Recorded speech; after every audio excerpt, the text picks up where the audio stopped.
As Ernie said, I'm Wilson Lamb, and I'm chair of the Workplace Health Leadership Group. And before we begin, I'd like to take just a few seconds of your time to explain to you who the Workplace Health Leadership Group are. We came together in 2016 when a group of committed stakeholders from across industry and government came together to ensure that effective occupational health management is given the priority in Northern Ireland workplaces that it warrants. Since then, we have worked diligently to promote workplace health and will continue to be an enabler to ensure it stays at the top of the workplace agenda. The mental health of employees was a hot topic for employers before the pandemic. But add to this now the lockdown, furlough, working from home, homeschooling, etc., that the virus has heaped on us. We are now in a different level of stress, depression, and anxiety for workforces. We hope that today and the follow-up webinars will educate, will inform, and also encourage you to help create thriving workforces as we exit the pandemic. And you'll probably be hearing a lot more about that this afternoon, sometime between 3 o'clock and 5 o'clock, when the executive give us an idea of what is going to be happening. We have a large number on today's webinar. In fact, 385 persons have registered. That's the most we've ever had on a webinar, and probably it's the most anybody's ever had on a webinar. And it's nice that it's happening now, because as most of you are probably aware, this is Mental Awareness Month. The month of April was designated as Mental Awareness Month. Now I'm going to turn my camera off. And I think, Ernie, you're going to come in here, aren't you? Wilson, yes, it's just to go through one or two house rules so folk know where we are. This will only take a minute. Today's webinar is private, not public. So we shouldn't get any undesirables in. All the security features are enabled. If on the unlikely event something does happen, it's really straightforward. We will just shut this down. Other thing that I mentioned earlier on, the webinar is being recorded, so anyone that has missed it or indeed wants to watch it again can quite happily do so once we have that uploaded to the website. I'd spoken a little bit about the couple of ways to ask questions, and again, use either the Q&A function or raise the hand function when we get to the Q&A at the end. Wilson, that was the house rules. It's now back over to you. Okay, thanks very much, Ernie. I'd now like to introduce to you today's speaker, Marina McCulley, Head of Service Development at Aware. Marina joined Aware as an Education and Training Officer in 2013. Prior to this, she had been self-employed trainer and a business owner. With a background in HR, personal development training, and small business management, Marina has a passion for mental health and well-being and has been a practicing holistic therapist since 2006. Marina, the floor is yours. Thank you very much, Wilson. Good afternoon, everybody. Delighted to be here today, and delighted that you could join on this webinar talking about mental health in the workplace. So I'm just going to share my screen here and hope that you can see my PowerPoint okay. And really what I'm going to talk about this afternoon is the first part of the series, and it's really just talking about mood matters in the workplace. So it's the first part of the conversation around mental health in the workplace. And we use the words mood matters because it's saying, you know, your mood matters and your employees' mood matters. We're often very, very aware of the physical illnesses that people would experience and how we maybe need to cater for those people in the workplace or look after them or provide extra measures so that they are feeling comfortable in the workplace, but we're not always thinking the same about mental health. So today is really just about opening the conversation around mental health and why would you as a workplace or as a manager or as an employee want to be thinking about it or to talk about it. So the first thing that I suppose I would ask you to think about whilst you're here is what do we mean by mental health? You know, when even you're joining this webinar today, what are you thinking? You know, what was the first thoughts? You know, what are we going to talk about today? And often if I say to you, you know, what do we mean by physical health? Then you might think about, you know, things that you're going to put in place, how you're going to eat, your diet, your body, things that you would look after in your physical well-being. But when we say mental health, most of the time people go to the opposite end of the spectrum and they think about mental illness. So things that maybe are in your mind at the moment are, you know, well, we're going to talk today about depression, we're going to talk about stress, we're going to talk about schizophrenia, we're going to talk about bipolar. And it's because mental health, the words themselves can be quite scary to people. And, you know, even in the workplace, it's, you know, somebody's going to want to talk about my mental health. Those words might even be frightening. So the reason why we create awareness programs and say it's so important to open the conversation about mental health awareness is to break down that stigma. And breaking down the stigma, one of the easiest ways is to educate people. So what do we mean by mental health? Well, if you woke up this morning and you had a sore back or a sore big toe or a sore head, you might just, you know, go to the cupboard and take a tablet, or you might lift the phone and moan to somebody, or you might, you know, one of your employees might lift the phone to you and say, you know, well, actually I have a busting headache today, or, you know, if there's been so much going on, I've got a pain somewhere. And generally we will respond to that. But if someone maybe was worrying over something or really obsessing over something, weren't sleeping, you know, there's a lot going on, they're not sure how to balance things in their mind, it's just overthinking, they might not just be as likely to say it to you, you know, the same way as they would, I've got a sore head. So when we're looking at mental health, the actual definition from the World Health Organization is that it's how healthy our mind is, how well it works. So it's about our feelings, it's about our thoughts, it's about how we deal with the ups and downs of life. And we're all different and we all have different things to deal with.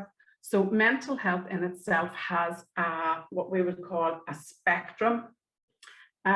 So there is mental ill health, and then there's mental health and the journey to mental ill health. And so today we're talking about how do we recognize where people might be on that journey?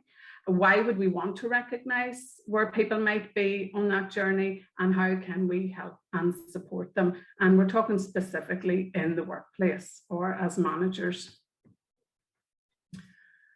So this slide is talking about the cards that life deals you, and I mean every one of us at the moment is impacted. The first card there is COVID restrictions. So we have been thrown into a situation that has left us all feeling a bit uncertain.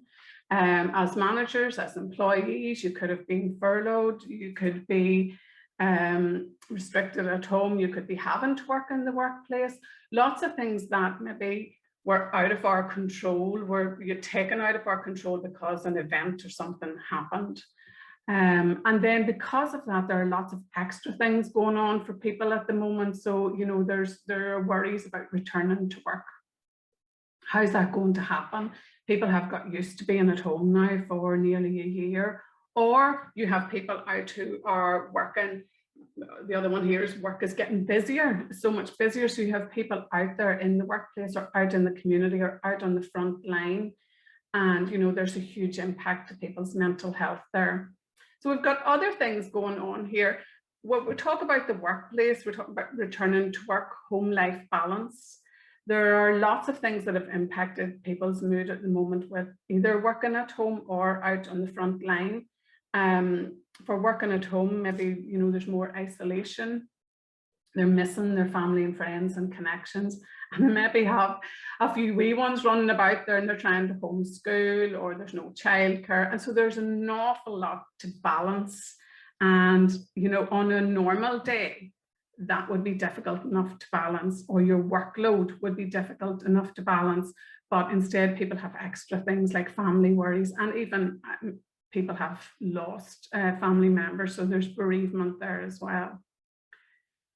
So for today's session, when I'm talking about mental health, I'm really going to zone in on, you know, how mental health is, how we think, it's how we feel, it's how we behave, and it's how our physical body responds, and how we might start to notice that in other people, or how we might notice that in ourselves, because you could be listening to this session today and just start to think about your own mental health, because we're all impacted at the moment.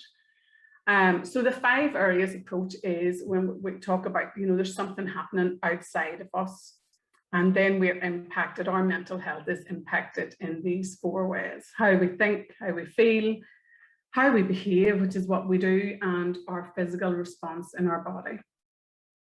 I'm going to use a wee example, just, you know, of too much to do.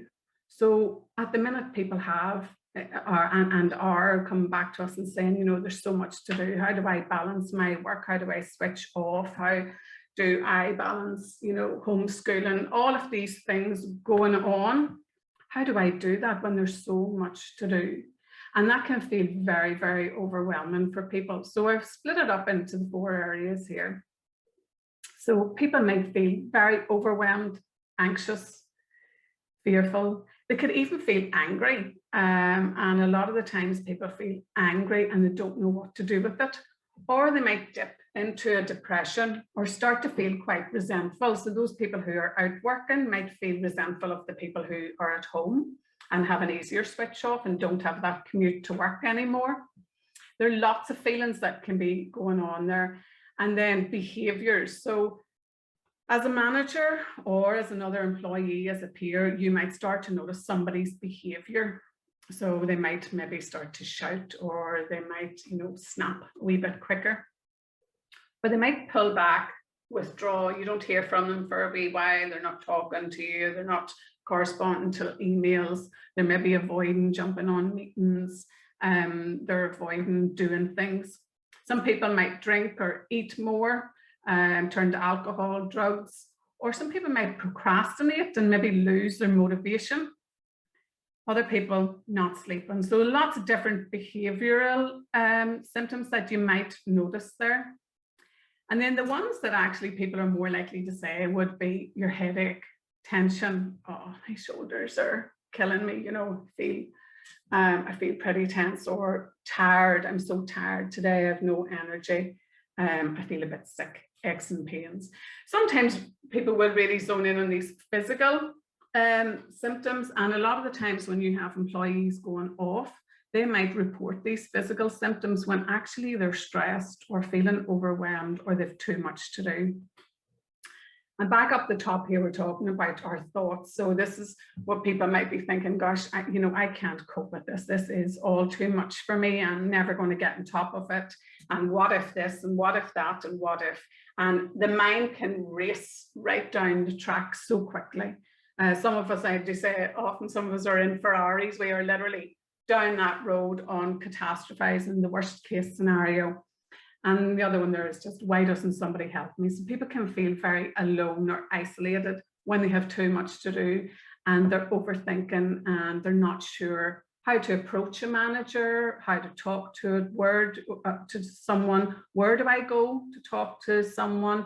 Is there, what does my workplace provide to help me with this? Or is this all my responsibility? So you might be sitting there going, well, you know, it's the employee's responsibility to manage their own workload and manage their own stress levels. And yes, definitely we all as individuals have that responsibility, but there is a spectrum of, you know, providing that information or giving employees the tools to say, listen, this is how you look after yourself. This is how you recognize signs and symptoms in yourself and how you support yourself.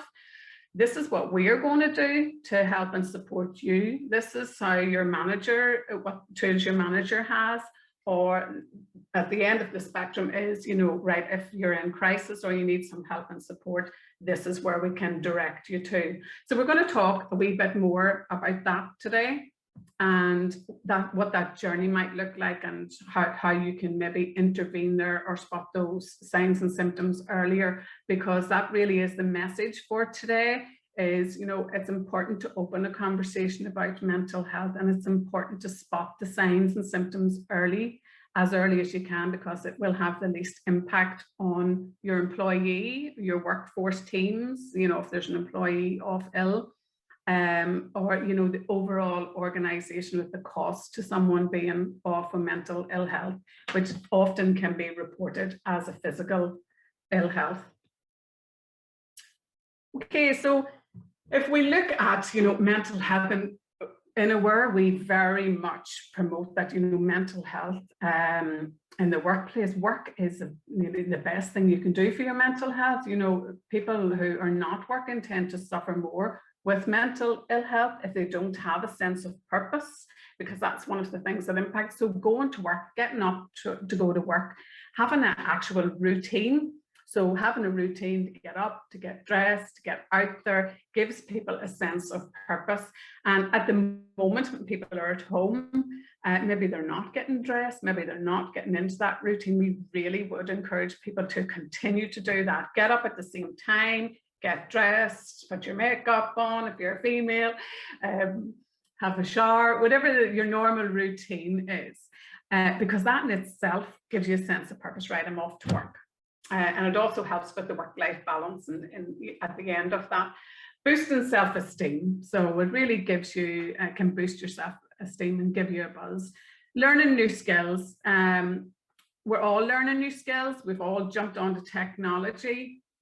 I mean, the likes of this webinar, you know, is another example of, you know, lots of organizations are on webinars, Zooms, different technology that we never used before. And it does keep our mind active, but we are learning a new skill as well. And that can be daunting, but it's a good thing. So look how far we've come with that. And we wouldn't have seen that, you know, a while back. Friendships with colleagues and a sense of achievement. And at the bottom there is we get paid. So sometimes employers and managers think, you know, well, employees just go to work to get paid. And most of us, because of our human being nature, it's not, it's more about having that sense of purpose and that connection with people and that sense of achievement. So those really are the things that the workplace provides to support people with their mental health. It's not always good news. There isn't always a purpose. So it depends on what's going on in the workplace. And again, this is where the workplace fits in to supporting people with their mental health, because it's maybe observing and being in the middle of this, recognizing, right, maybe someone has lost their purpose, their motivation. Maybe the teams aren't gelling the way they used to, and they're not maybe getting on with colleagues. Maybe someone is suffering with learning the new skills, or they normally were quite an active part of the team and they've pulled back a wee bit. People may feel undervalued or a bit left out. There's also maybe another reason, too many policies and procedures, you know, that zoom in, that micromanaging, or policies and procedures overload. And sometimes that can really impact on your employees' mental health and leave them to be thinking, I have too much to do, this is too much, I can't absorb all this information, excuse me. Too much and too little to do. Again, at the minute, we're having to really keep an eye on, you know, are people at home, are they feeling overwhelmed with stuff, or are they feeling, gosh, I don't really have enough to do? And so that can lead to a lack of motivation, and that loss of inspiration and achievement at work. Also long hours or shift work. So this can impact on employees' sleep. And sleep and food are also very major contributors to healthy mental health. So if people don't get appropriate sleep, then they're tired, they're irritable, they're less likely to contribute to teams, etc. And then you have that lack of job security, and that is an underlying thing for people at the moment. So people already have that in what we would call your jug. You know, you've already, if you imagine yourself as a jug and you can only fill it up so far, we've already got COVID in there that's filled that up a right wee bit. And then we've got lack of job security on top of that, you know, and fear of family and whatever on top of that. So people are more likely to have less space in the top of their jug and be more impacted by stress in the workplace. So again, it's important to kind of keep an eye on people and just recognize really that we're in a different period of time and that it's okay, you know, that we recognize that space is a little bit smaller. So therefore we need to put more things into place to empty that jug, to keep people motivated and feeling that they're still achieving and they're not overwhelmed. Okay.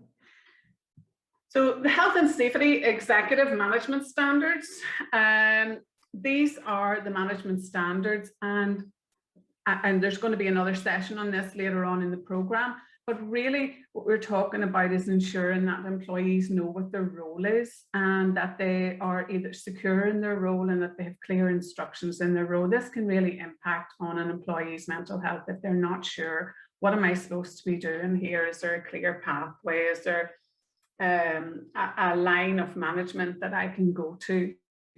Demands of the job as well is keeping an eye on the workload of teams, making sure that the workload is distributed out and that members of the team all feel valued. Control, talked a wee bit there about maybe micromanaging, but also there's that maybe sometimes when people are not managing and there's a lack of support there, or, you know, lots of emails going to a manager and no response coming back, that can really leave an employee feeling devalued. And affects that relationship and the line management relationship there as well. So it's important to support your employees with what's going on and with their workload and when with regards to change. So change is scary for everybody as a human being. So whenever we are faced with change, like what we're faced with at the minute, or a change in the workplace, a change in the format of how we work, now we are working more online, that can be very scary for people. So again, it's just about communicating those changes and how a workplace takes that on and communicates those changes to employees will ensure that they're not feeling overwhelmed and that they're feeling a little bit more in control. Because again, when we have poor mental health, we feel a little bit more out of control.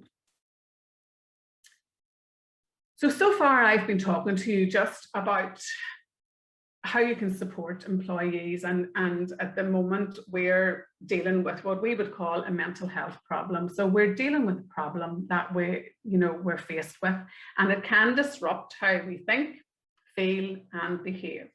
So it definitely has disrupted how we're thinking, how I'm using COVID for this example. It definitely has disrupted how people are thinking, feeling and behaving, but it's not severe enough to warrant a diagnosis of a mental health disorder. So we don't all have a disorder, but we are impacted by something.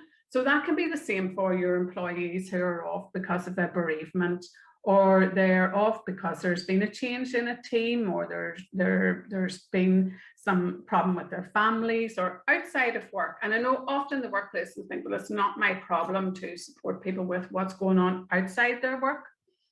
But if your employee is coming to work with that already in their jug, then it's going to impact your workplace, because then there's only going to be this space left for you. So it's important really to be thinking, okay, well, how can we support people? And some of those ways is just actually recognizing, okay, this person is dealing with a problem at the moment, or this person is maybe, their thinking's disrupted, or they're not feeling so good about this. Second one on this slide is a mental disorder. And this is very different. So this again is going back to when I opened the conversation today, in that there is a spectrum of mental health. And here we have mental feeling good, mentally healthy, and over here we have a mental disorder where it's a diagnosable illness.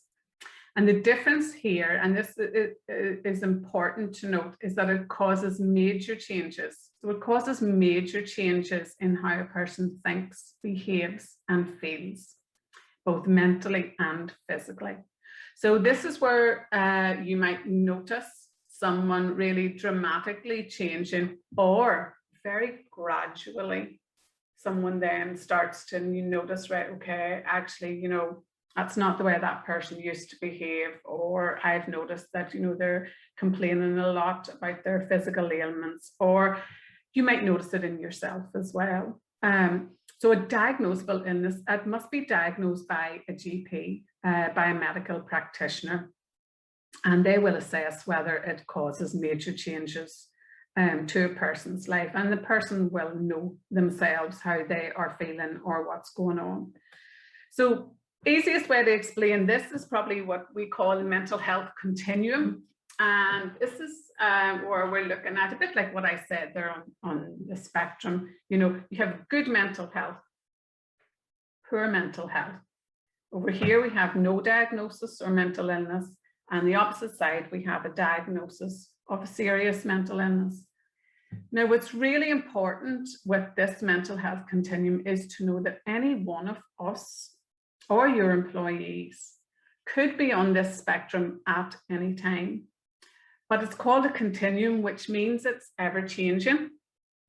So therefore, they're never stuck in a certain place. And that's really important for breaking down stigma in the workplace, in that someone can have a diagnosis of a serious mental illness, but up the top quadrant here, you'll see they have good mental health. So you'd be thinking, well, how can that be? Someone down the bottom corner has poor mental health, but they don't have a mental illness. So very often people will be experiencing poor mental health, but they don't go and get that help and support, or they don't approach their line manager, or they don't go to their GP, or somebody doesn't say, are you okay? Or, you know, do you need some support? So therefore their mental health continues to be poor, but they don't have a diagnosis of mental illness. Whereas someone else who says, okay, I'm not feeling like myself, I've noticed this has went on for a long period of time. And again, that's key to a mental disorder. It lasts longer, it's more persistent, and it has a major impact. So most of us will bounce up and down, and our moods will change, maybe even have 2 or 3 days, a couple of weeks where we're maybe feeling quite low or quite anxious. And then other times where we go down into something, or lots of events have happened and we just didn't bounce back. So it's really about that resilience, and just maybe someone just hasn't bounced back the way they normally do. So again, if someone goes and gets a diagnosis, then they can get the help and support. So in the workplace, if you recognize that people are showing signs and symptoms of poor mental health, then you can jump in there to help and support them, or direct them or refer them to someone who can help and support them. And in that case, then they will return right up to the top and have good mental health, even though they have a diagnosis. So that's really important. You could be sitting beside somebody who has no diagnosis and they have worse mental health than you, and you have a diagnosis. So that's really important to remember. Who's at risk of mental ill health or disorder? Well, almost 1 in every 3 employees will experience mental ill health in any year. That is quite high. Majority of these are depression and anxiety disorders. 91 million working days are lost each year due to mental ill health. And stress is actually the biggest single cause of absenteeism, after, big word, musculoskeletal disorders. All right, so when you are looking at stress, do we think only certain people are impacted by stress, or only certain people impacted by depression? You know, why did I get this? Why did they get this? Why should I look out for other people? Well, because everybody is at risk, the same way as everyone is at risk of a physical illness or a physical injury in the workplace. And if someone had a physical injury diagnosis and they were returning to the workplace, you would be making sure that you support them. It should be the same for someone with a mental illness diagnosis. So, you know, if someone has a physical illness and they're off, you know, have they had treatment? Are they in recovery? Are they fit to return to work? And are they fit to carry out the same duties that they did beforehand? Or do they need support? You would look at that from a physical point of view. But from a mental ill health point of view, we need to be doing the same. You know, has this person a diagnosis? Have they had treatment? Are they in recovery? Are they fit to return to work? Do they need support in work?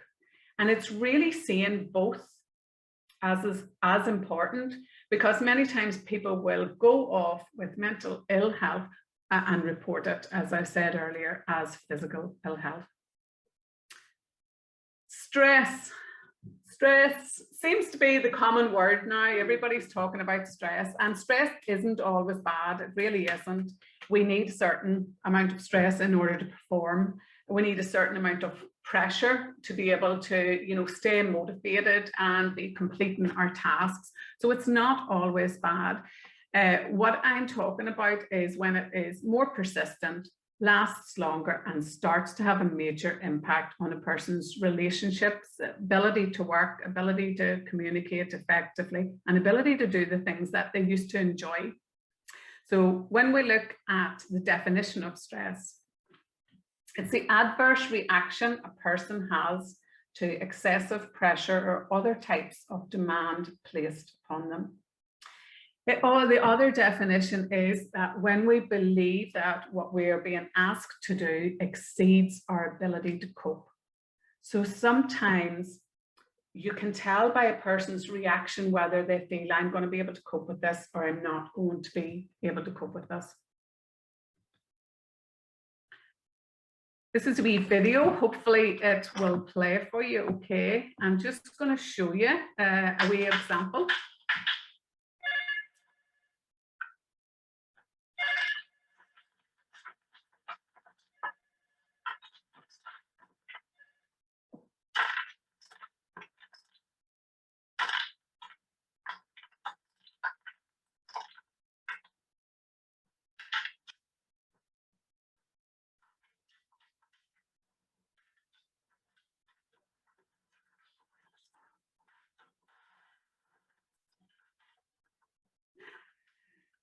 So this guy's jug just filled right up and he couldn't take any more. So he just lost it. I'm sure you're sitting there at home and you can say, I've done that sometimes, or I've seen someone else do that.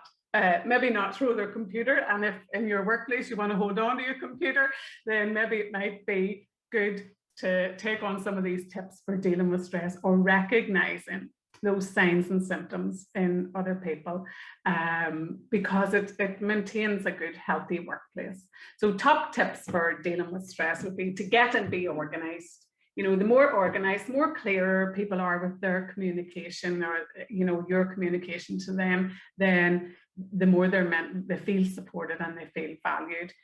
Be assertive and ask the questions. So like that guy there on his computer, you know, somebody probably could have picked up beforehand, look, this guy's going to lose it here. He's obviously stressed, or he's fed up, or there's something going on. So, you know, it might have been just somebody go over and say, listen, you know, how are you feeling? Is everything all right? Or do you want to go grab a cup of coffee? So the yellow one there, act.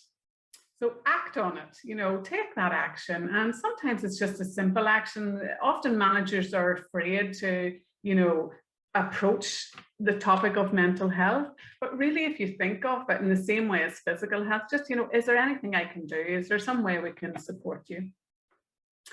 Ask for help and refer. So if there is a situation, as we said, there are people who are afraid of, what if someone comes back and says to me, well, yes, I really am struggling, or, you know, I am suicidal, or I've been very depressed, or I don't know what to do. Well, then you refer them on. And so within the workplace, if there's a system there for referral, or if you have mental health first aid trainers who are your champions that you can send someone to, they'll have that conversation and then refer them on to an organisation who can support them. You as a manager or an employee, you're not required to be a person's counsellor, but if you can be there for someone and just ask the questions and then direct or signpost. And often that's what's missing in the workplace, is people are afraid to ask the question in case somebody answers it and then they don't know what to do with them. So mental health first aid, and there's another session on that in a couple of weeks, it is a perfect avenue for that, where you have someone to refer them to within the workplace and outside of that. So another few things are take and give time out. So allow employees a bit of time, take out and deal with their problems, or expect the unexpected. Again, I'm coming back to the point which I really want to get across today, in that, you know, the earlier signs and symptoms are picked up, and the more a workplace takes on being a mentally healthy workplace, then the more likely that the workforce will be mentally healthy. If people are suffering from long-term stress or anxiety, it can lead on into depression or other anxiety disorders. That's not to say that's the only reason for depression or anxiety disorders, because it's absolutely not. But with it, we're talking today just within the workplace. And so when we look at depression in the workplace, depression is more than the normal feelings of sadness that we experience from time to time. It's a common mental illness that affects our thinking, feelings, behaviour and physical well-being. The illness is sometimes referred to as clinical depression, and symptoms last for 2 weeks or more, at least 2 weeks or more. And again, as I said earlier, only a GP has the expertise to diagnose clinical depression. There are lots of different types of depression, and I'm not going to go into that today, but we have more information on our website on that at www.aware-ni.org. But it's important to notice when someone might be experiencing depression, and it's not helpful to say to somebody, oh, cheer up or come on or whatever, because really they need someone to listen or notice or offer some sort of help or support. So how do you do that? So when we're looking after our mental health and the mental health of people in the workforce, you start to think of, you know, how can we support them? Well, a mentally healthy workplace would be where you create an awareness of mental health. It's not a word that is shunned away, and it's, you know, it's how healthy we are and how healthy our minds are, the same as our physical health. So it's about having things up there in your workplace that are saying, you know, it's okay not to be okay. Do you need to take a 5-minute break? Just simple things like watching out for people. Not having a tick box exercise, you know, it's really just more about caring about people the same way as you would with their physical health. Second here is encourage employees to look after their own mental health, because I'm sure some people are sitting there saying, well, it's not only our responsibility. You do have a responsibility as an employer, and again, you know, there's another seminar talking about that, but so does the employee. The employee has a responsibility to look after their own mental health. And I suppose a mentally healthy workplace would be a workplace that would provide information to their employees to say, look after your mental health. These are the signs and symptoms of poor mental health. This is where you can go to get help if you're experiencing it. So you as a workforce are encouraging employees to look after themselves the same way as you would with someone with their physical health. You know, please avoid that, because that's not safe, or avoid, you know, if you're going into a workplace and you need protective PPE, you know, that's part of your health and safety. Well, this is part of health and safety as well. It's just keeping your employees mentally safe. So equip them with the tools and techniques to manage their mood. So that can be, maybe you bring in an outside organization to do that. We're part of a mental health charter. There are lots of mental health organizations within that charter, and it gives you ideas on how you can support employees in the workplace and that spectrum of, listen, this is what you can do to look after yourself. This is what we are going to do to support you. This is how we're going to support you if you have mental ill health and you're returning to work. And this is how we'll support you in a crisis. So there's a bit of a range there, okay? Equip them with the tools and allow them to know their limits and ask for help. So again, this is very important, having that management line, or if it's not within a management line, is there somewhere in the organization that someone can go to ask for help? Or if you don't want to provide that in your workforce, is there, you know, even information that, you know, like on a notice board where you could put up you know, a directory? There are mental health directories in every trust in Northern Ireland, and they're little Z cards, and then they open up out into a resource that you can pin up onto a notice board, or you can give your employees a little Z card, and it gives them information on organizations that they can go to for help and support. So introducing those systems, spotting the signs and symptoms of stress in both yourself and others, because it's very important. You know, it's a bit like that in the airplane, put your own mask on first before you start to save others. You know, I'm sure it's not part of your job to save other people. We all have a responsibility to look after ourselves, but as a manager or as a peer, it's just about spotting those signs and symptoms and not being afraid to act on it. When we act early, we reduce long-term absenteeism, because as I said about the spectrum, if you intervene that bit earlier, then it's less likely to develop on into a mental ill health or mental disorder.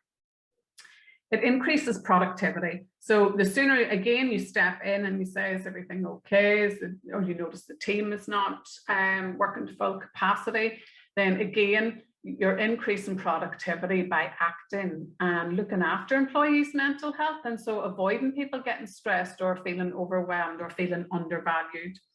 And then presenteeism is where people arrive and they're there at work, but they're maybe not engaged in the work, or, you know, their productivity is just not that good. So these are people that are arriving into work. And like I said earlier, you could be sitting beside somebody who has very poor mental health, but no diagnosis. And this is where someone is presenting to work and they don't have a diagnosis and they're not going through HR, but they are experiencing poor mental health. And again, you know, that's not productive to either the organization or the employee, because the likelihood is that it will develop on into a mental disorder. So acknowledging that mental health is a spectrum is really, really important, and providing some tools that support those with mental ill health. Now, again, I'm referring to the series later on. You know, there's a great lineup of what I have talked about today, in that how you can support people no matter what stage of the spectrum that they're on. So you'll have people with good mental health, then you'll have people who are coping, then you have people who are struggling, and then you have people who really need that help and support straight away. So supporting and signposting those people that are in crisis. I talked a wee bit there about mental health first aid. Again, we would very much promote that idea in the workplace, that you have a mental health champion. And it's a nice way of saying, look, we have someone here who is trained in how to deal with someone in a crisis, just exactly the same as a physical first aider would. So a physical first aider in the workplace is there if somebody, you know, hurt themselves, injured themselves, they step in, they support that person until they are directed to the doctor, the hospital, or, you know, they get a bandage or whatever needs to be done. It's the same way with mental health first aid. That person is that first point of contact that will step in until that professional person can be reached, or the person can be directed or referred to another organization. So then, as well as, I suppose, providing that mentally healthy workplace for ourselves and employees, need to be taking on the attitude of, you know, having well-being as just something that is a priority, that is just embedded into the organization. You know, well, we are an organization who supports our staff through health and safety and well-being. And these are the Public Health Agency's 5 ways to well-being. Again, there's going to be a further series on this, so you'll get lots more information on these 5 ways to well-being through Siobhan O'Neill later on.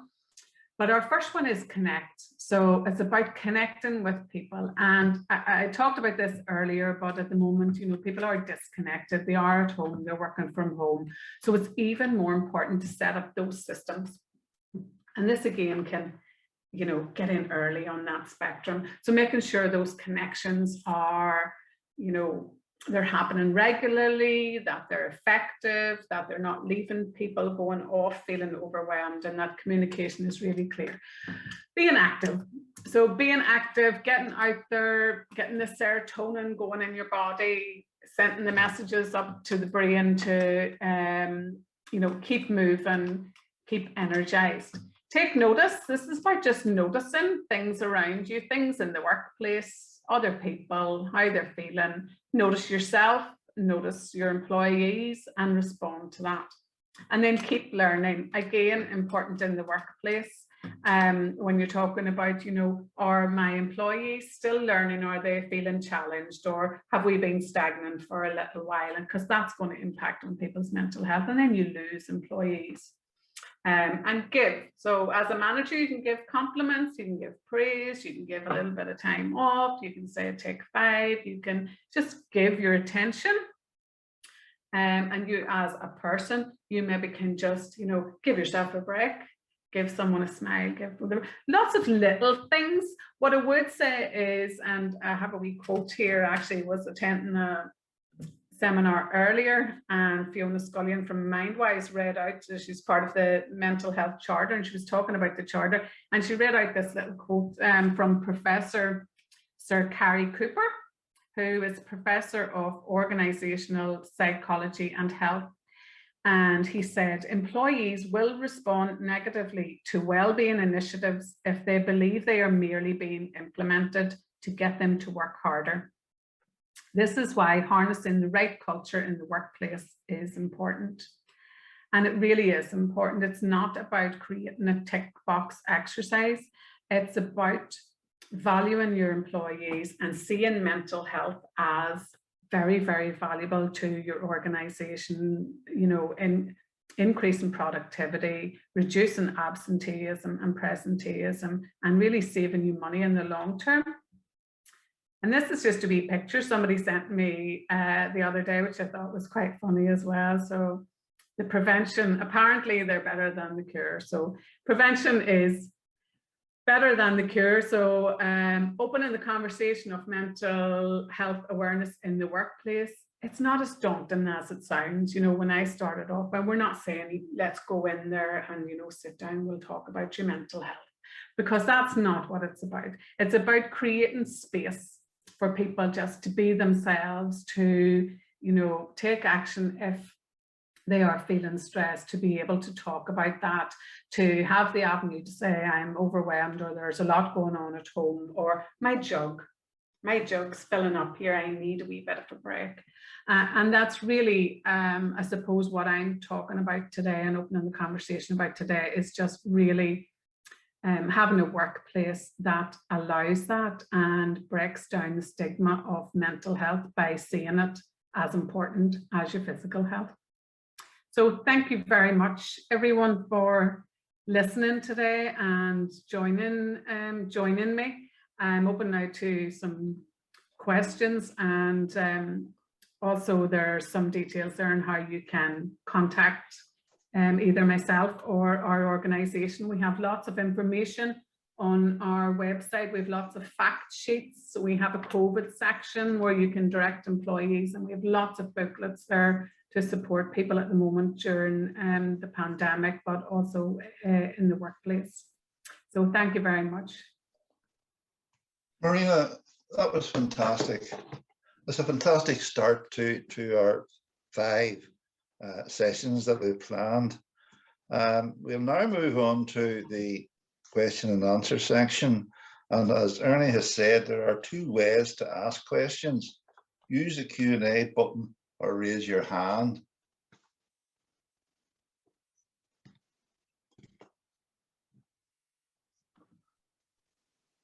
Wilson, could I jump in at this point? You can, of course. Do you see the Q&A button? There's a couple of questions which have been asked. Are you able to are you able to access that? Yes, I have got it now. Yep. Oh, good man. Yep. Here is a question. I have had experience of staff who are displaying symptoms of difficulties that look similar to someone suffering from depression or anxiety, but culturally they feel it brings shame on them to speak about this or admit that they are suffering from this or lots of stress. What can you do to break down the barrier without looking as though you are not respecting their culture? So I suppose there seems to be two sides to this question. It's whether they have come to you to ask for this help. So I've had experience with staff who are displaying, so they're displaying the signs and symptoms. Culturally, there are big differences in, you know, how open people are about their mental health, and definitely a diagnosis of stress, depression, or bipolar. So it can be a delicate subject. What can you do to break down the barriers? I think really it is about talking to people, starting that conversation, just approaching someone. And, you know, you don't have to say it to them to go to the doctor or whatever, because that's not your call. But it's about saying to them, how are you feeling at the moment? Or I've noticed that your behavior has changed, or have noticed that, you know, you haven't been contributing the same in the teams, or whatever you have noticed. So you've said there I've experienced staff. So whatever the symptoms are that you see, it's okay to say that to someone, as long as you're empathetic. And as I said, you're not coming from a place to expect them to perform. Culturally, there's not a lot we can do to break down someone's culture, but I think there's a stigma attached to mental health in every culture, because it's something that, you know, hasn't been openly talked about. Thankfully, we have come a long, long way. And there's lots more information out there now. And with the internet, people can really source that information. But I would, you know, direct them to, if you have a mental health champion in your workplace, or if not, sources of support. And I mean, another thing you can do is you can direct them straight to our website there as well. Okay, another question has come in from somebody who's enjoying the presentation, but makes the comment that wherever you hear about mental health, whether it's on social media, newspapers, or television, we are hearing more and more about mental health. Do you think people are using this as an excuse, which detracts attention away from people who really need the help?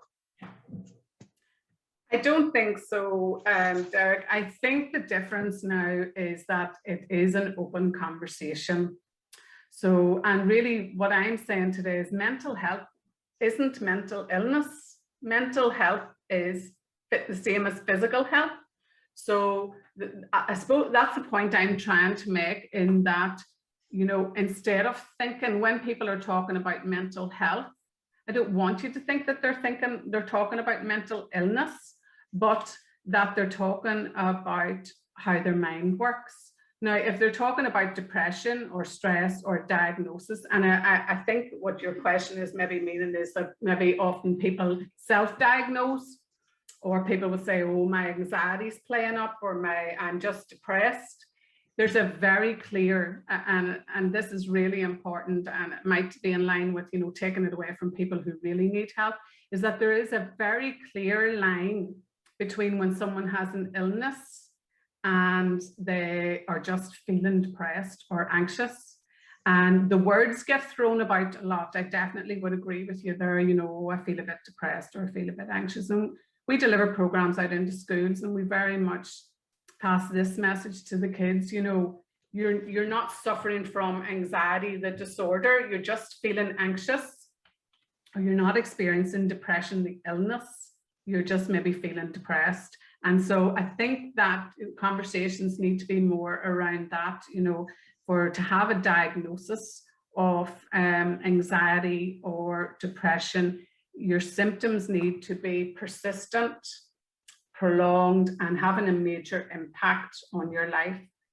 And there are lots of barriers to people asking for help. And I think, you know, people still feel shame attached to it. They feel weak. They feel like they're burdening other people. And I think one of the biggest barriers, to be honest, and it's a good response to this question as well, is that they think, well, even if I tell someone, where am I going to go? You know, who is going to help me? Or people say to me, you know, it's good to talk. And say, well, yes, it is good to talk, but who can I talk to? So I think the more conversations we have about mental health on social media and in the newspapers and TV, the better. Because it's a bit like, I suppose there's a huge physical health campaign on at the minute as well, isn't there? Everybody's going to the gym and everybody's, you know, has this perfect body and whatever. So that can be intimidating, and it can, I suppose, to detract attention away from people who need help with obesity or with addictions, food addictions and stuff like that. So, or even eating disorders, you know, things like that. So it's a very good question. It still is, I suppose, up for debate, but I think any conversation about mental health is always good conversation. But the more people are aware of the difference between an illness and just the emotion, the better. Thanks very much for that. Hi, Marina. That's not me saying it, you know. That was a great presentation. Would you put stress as part of an overall mental health and well-being policy, or do you see this as separate policy? Looking for advice.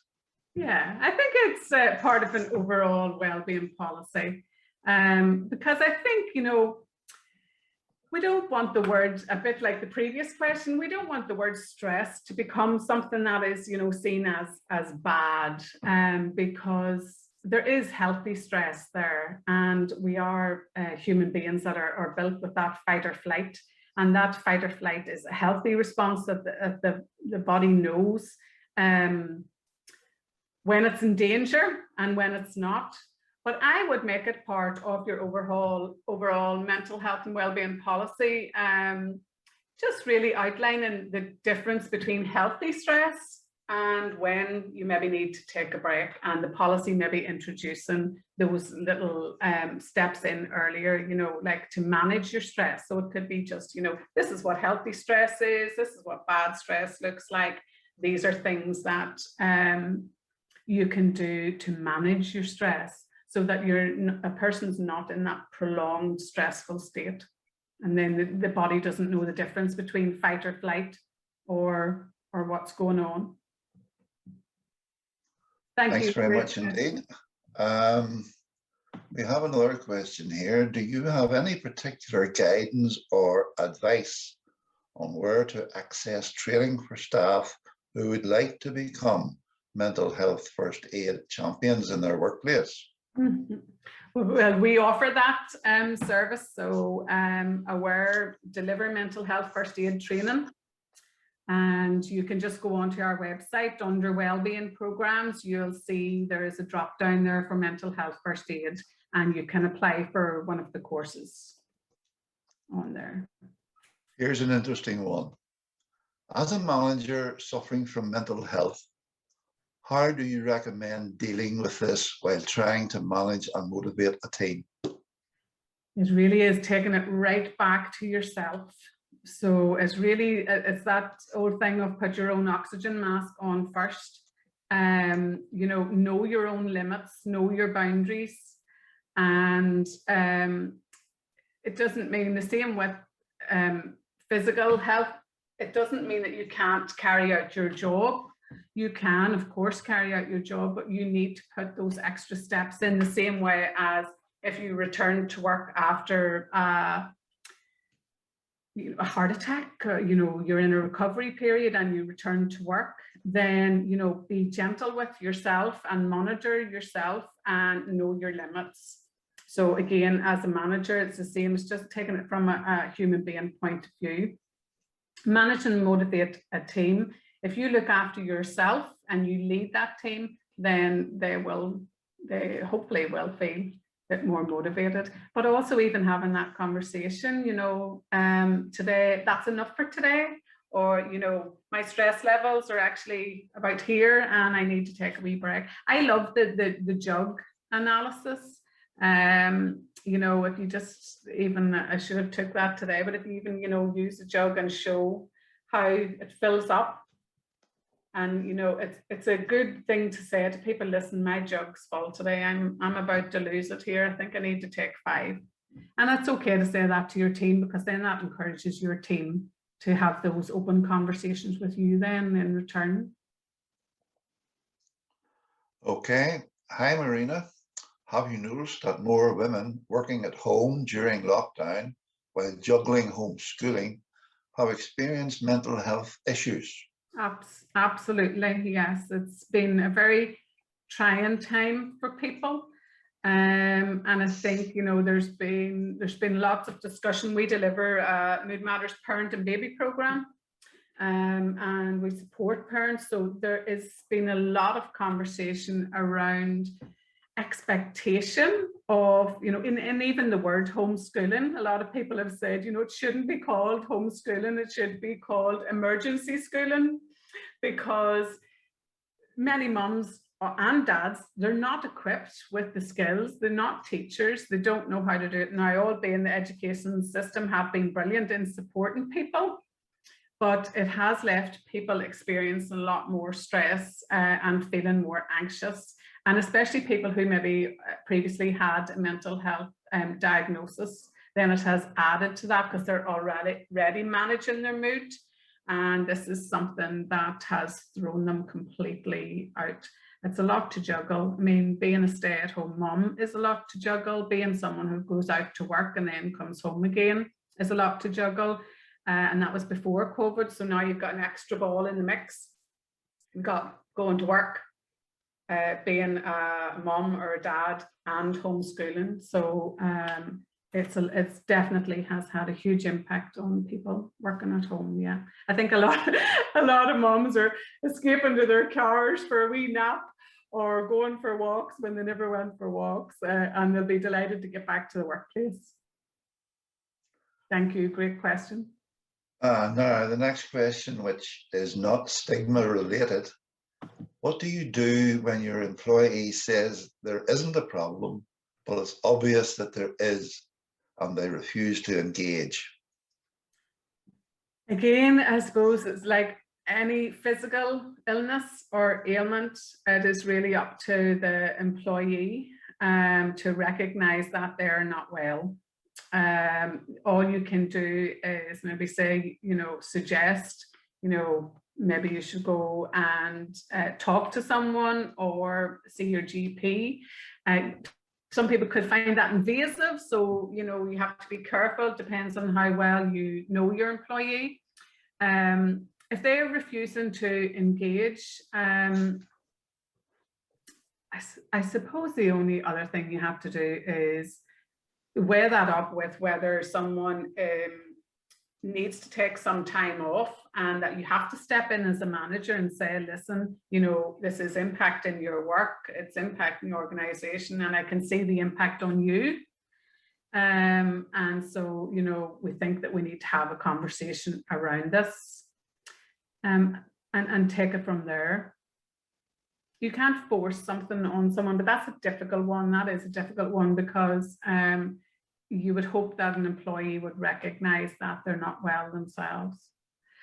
Again, you can do subtle little things like put things up about the work, around the workplace, put things into toilet cubicles, have information stands, bring speakers in from outside, so that it's not coming directly from you. I hope that's helpful. Another question. This is an easy one for you to answer. Are the slides available as a PDF? Well, yes, I think you're going to keep in contact with the delegates, aren't you, and send presentations on. So Yeah, I think Ernie can. Well, Wilson, let me answer that. And I've seen that question come in as well. The answer is yes. Marina will send a copy of the presentation, and that will go up onto the website along with the recording. Will take 2 or 3 days to get there. I've also noticed that question came in from Paul, so I've taken a note there just to make sure that I'll send one specifically on to Paul. Okay, thank you, Ernie. brilliant. Back to Marina. Marina, how do you support an employee who is experiencing a run of crises in the home, life-affecting work, and absenteeism? Again, similar to the question before, really, I suppose just having that conversation with the person. So, you know, can we organize a meeting? I have noticed, you know, the following things, be it, you know, work related, be it, you know, their mood, their lack of motivation, it's okay to say those things out. You're not accusing someone. It's the space you come from. It's whether you're coming from a space of concern, and if you feel that you can't come from a space of concern because you know there are a lot of crises on at home and you know that you need that person as an employee, and you'll get a bit more information in one of the other seminars on this, but it's important that if you don't feel that you can be empathetic with that person, that you ask someone who is, so someone from HR or someone from another team that maybe has a conversation with that person. Presenteeism is, you know, it is a big problem in the workplace, but I think the more you notice it, and again, I sound like I'm repeating myself, but you know, the earlier you notice it and the earlier you have the conversation rather than let it run on. One of the other things that a lot of people with mental ill health report is, I just wish somebody had asked me, was I okay? I just wish somebody had said, look, I noticed you're not yourself. Because with mental ill health, people are not themselves. They don't feel, they feel like they've lost a part of themselves and they just don't know how to find themselves. And so they do need that extra help and support. And for some people, like this person here, they were feeling fine and something happened that affected their mental health. They tried to get back on track, something else happened, knocked them back. They tried to get back on track again, knocked them back. And before they knew it, they were in a crisis. Before they knew it, they had a mental health disorder or illness, and they maybe don't realize it because it's been a very gradual process. And very often people are appreciative that a manager or a friend or a family member has said, listen, I've noticed you haven't been yourself lately. Right, leading on to another interesting question. Staff are often anxious about mentioning mental ill health in case this impacts on them losing their job, particularly in jobs where resilience is valued. Any comments regarding this? Yeah, it's very common, and it's one of the main barriers to people mentioning mental ill health. And again, I suppose what we would recommend is that when you are talking about your mental ill health, and it goes back to a previous question where they're saying, is it disrespecting people who actually really do have an illness? It's in line with that, really, in that it's very important that a person who has mental ill health talks to someone they trust.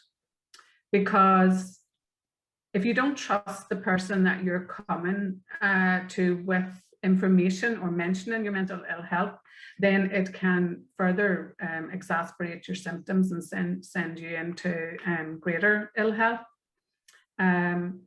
So it's a big worry for people that they would lose their job. I think really, if staff could approach it more in, you know, I would like some help and support, because again, knowing the signs and symptoms, you're able to, it's like going to the doctor, you're able to say, listen, this is what I've noticed. I've noticed that my workload has increased. I've noticed that, you know, contracts have been added on here, but there hasn't been extra staff. I've noticed that I seem to be the person who ends up doing all of this work. Listing the things rather than, you don't have to go and say, you know, I'm suffering from stress or depression. But the other side of that is, if you do have a diagnosis of stress or depression or bipolar and you want to continue in work, then it's good to go to someone you trust and say, listen, this is my diagnosis. I want to be in work. Can you support me? And how can you support me? Thank you for that. Another question. If you think there may be something affecting someone's mental health due to personal / family issues, how can this be broached without fear of prying and without current ability to meet in person? Keep the questions quite general. So again, it can be invasive to someone if you're asking you know, specific questions, but keep the questions quite general. You know, how's the family? How are things at home? You know, how are you finding the work-life balance? I know we can't meet at the moment, but you could meet someone in a park, or, you know, or garden, outdoor area if you're really worried about someone. If they have already mentioned to you that, you know, they have had family circumstances that are affecting their mood, then I suppose it's a case of putting in, even to your own diary, just a wee check-in. How are you feeling this week? How are you feeling today? Because it's important to remember that when a person comes to you, maybe in a crisis, that can sometimes just be that day. That doesn't always mean they're not coping or they're not resilient or they're not bouncing back, because many times people with mental ill health have actually bounced back way more times than you would ever know. They have usually traveled a pathway and then it's just been too much. And so therefore they need the help. So, I mean, you could maybe offer to meet them somewhere outside and have a wee meeting or meet on a Zoom meeting and just say, how are things? How's things with the family? How's it going? Sound like a counsellor now, don't I? Yes. It's hard. It is hard support. It's hard supporting people, isn't it? You know, all you can do at the end of the day, all you can do is your best. You know, and going back to previous question, your best is looking after you first, and then whatever you have extra, give that to someone else. But you know, we all know that individually, when we have personal and family problems, that the onus is on us to ask for help. The onus is on you. There isn't going to be, like it used to say, a man on a white horse coming along and rescue you. You have to reach out and ask for that help and support. And if you as a manager are reaching out and someone isn't responding, then you know you're still doing your best. But don't let that put you off. Just because you've reached out once and the person didn't respond, don't let that put you off reaching out again. Okay. Can you recommend any resources or courses for a partner who has a spouse suffering with mental illness? Yeah, absolutely. So in Aware, we run support groups for people with depression and bipolar. Probably should have started with that when I introduced myself. I was talking specifically about the workplace today, but we offer support groups. We have 26 of them over Northern Ireland, and they are operating online at the moment as well. So again, if you go to, you can email info@aware-ni.org, or you can go onto our website. And there's lots of information there. Absolutely. Here's another question, which is maybe connected to the former one. Thank you. may I email you afterwards for more advice? Absolutely, yes. My details are on the screen, marina@aware-ni.org, and www.aware-ni.org is for lots. You'll find information on our support groups and fact sheets and courses. So we run our range of Mood Matters programs, and we also run a 6-week CBT based program, cognitive behavioral therapy program, and those programs are all free for members of the public. So absolutely get in touch. More of a comment as opposed maybe to a question. I'm an admin manager, but like you said earlier, I feel and sound like a counsellor every day. Yeah, absolutely. And that's it. You have to, I suppose, know your own limits as well. And I think when you are empathetic or you're compassionate, or a lot of people who work in HR, admin, places where you nearly someone can pop into your wee office for a chat, or you go for a cup of coffee. And that really is about supporting people in the workplace with their mental health. It's just, popping in and having a wee chat. But it sounds like maybe you're the one that seems to be available for people. And there usually is one in every workplace, that they're not in an official capacity, but people trust you and relate to you. And you feel like a counsellor, yeah. And what I think could be the last question so far happens when you cannot access a counselling service for a staff member and you are at the end of your help oblique advice for them. These services are in high demand currently. They are in huge demand currently. We have a couple of booklets supporting your mental health in COVID. Again, I'm referring you to the website here, but we have a couple of booklets, or feel free to email me afterwards and I can send you the booklet. But they're at the back of it. Well, I maybe shouldn't say that. There are 170 odd people online. Maybe if you go onto the website, you'll be able to download the booklet.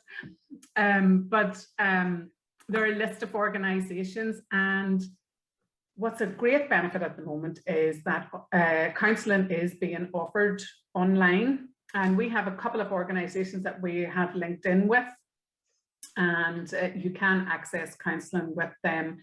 And at the moment, there's very little of a waiting list for them, and their contact details are in that little booklet. So if you go onto the website and how can we help you, you'll see fact sheets, and if you go under there, there'll be information in the booklets.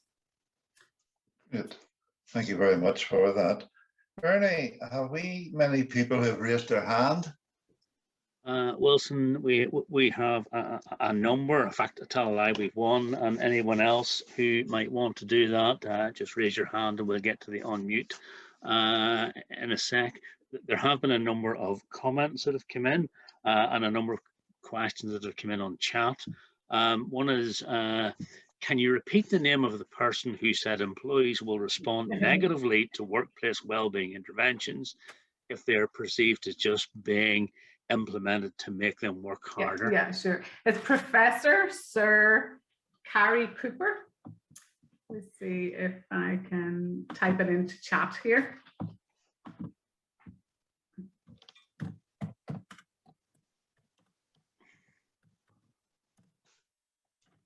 And he's a professor of organizational psychology and health. Okay, whilst you're doing that, I'll just read, it's a comment from Adrian, and Adrian says, we run It's Time to Talk initiatives, which break down the barriers within the office environment. It tries to start conversations which would not otherwise take place. It is just a friendly chat, a small beginning to better communication. I love that. Time to Talk is great. I mean, you could have a time to talk once a month, even, you know, the last Friday of every month, there's something like that. You'll probably pick up lots more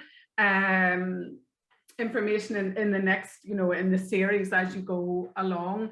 And there is so many questions, but Time to Talk is brilliant because it really just says, you know, we're having a tea break now, but it's not about general small talk. It's about, does anybody want to talk about what's going on? Brilliant. Sure.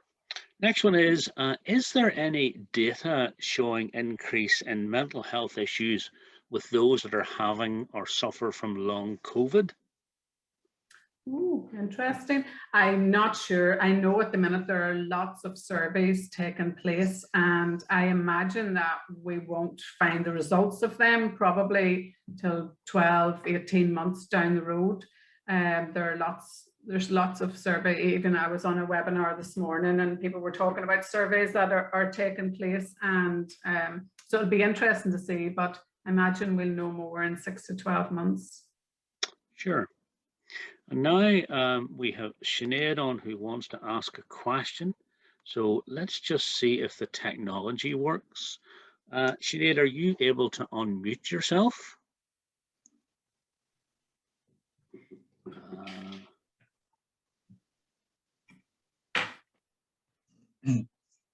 No. No. He's maybe just waving at me. No, Sinead doesn't seem to be able to unmute. Sinead, if you want to type it into the Q&A button, we can look at it. Wilson, I see there has been a number of other questions come in on your Q&A, so can I hand back to you? Yes, indeed. Marina, what aftercare information is available to provide to staff when they have had a team member leaving site due to mental health? How do they console or advise other team members? This is probably where your mental health first aid person would come in here, because that's probably, you know, a bit of a crisis situation where people need to be supported. Consoling or advise other team members, I suppose, is maybe, you know, just addressing the issue and talking about what's happened and asking those, are they okay? Aftercare information, again, I would always refer people to the little resources that the trust send out. It's a directory of mental health services. And it's a little Z card. And so for the person who has left site due to mental, I'm assuming mental ill health there, there's maybe a situation or an organization who can support with that specific situation. And then also can console or advise the other team members how to support that person. Okay, thank you for that. Yeah. There's very rarely a specific, you know, a specific thing that you can do to support people, but always directing them or referring them to an organization that is linked to whatever the person with mental ill health is experiencing is good. Sometimes even just talking to them. Absolutely. Yeah.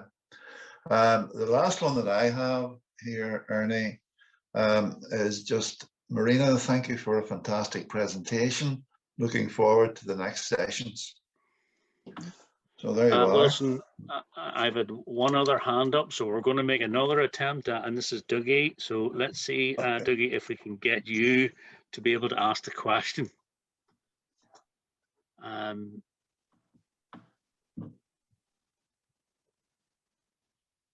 Are you able to unmute yourself, Dougie?